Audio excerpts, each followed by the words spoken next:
Kita beralih ke sorotan lain, Saudara. Sejumlah jurnalis yang tergabung dalam IJTI dan PFI serta PWI menggelar aksi teatrikal menolak mengancam kebebasan pers.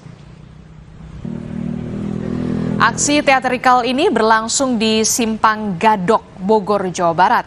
Aksi tabur bunga dilakukan sebagai simbol matinya kebebasan pers yang ada. Para jurnalis ini meminta semua pihak terus mengawal RUU penyiaran dan meminta DPR untuk mengkaji kembali draft yang ada dengan melibatkan semua pihak. Sejumlah aliansi jurnalis akan menggelar aksi mengkritisi soal revisi Undang-Undang Penyiaran. Kita akan tanyakan langsung kepada jurnalis Kompas TV. Sudah ada Malaika Kridaman di depan gedung DPR RI untuk memantau jalannya aksi yang rencananya akan berlangsung hari ini. Selamat pagi, Malaika. Malaika, apakah aksi ini sudah dimulai dan apa yang menjadi poin utama dari tuntutan aksi para jurnalis ini? Malaika. Ya, untuk sampai dengan saat ini saya belum melihat adanya pergerakan dari para demonstran untuk aksi demonstrasi revisi Undang-Undang Penyiaran hari ini, dan dikabarkan bahwa aksi demonstrasi akan diundur menjadi jam 11 siang. Untuk poin utama tuntutan demonstrasi ada beberapa poin, mencakup yang pertama adalah demonstran mendesak anggota dewan untuk segera membatalkan pasal-pasal yang dinilai bermasalah dalam revisi Undang-Undang Penyiaran, juga melibatkan organisasi pers, gabungan pers mahasiswa dan juga organisasi pro-demokrasi dalam perancangan revisi Undang-Undang Penyiaran, dan juga tetap dan selalu memastikan adanya perlindungan terhadap kebebasan pers dan juga kebebasan berekspresi dalam setiap perundang-undangan.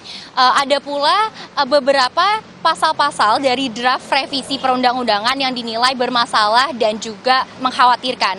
Yang pertama ada dari pasal 8A, di mana pasal ini dinilai bertentangan dengan Undang-Undang Nomor 40 Tahun 99 terkait dengan Dewan Pers.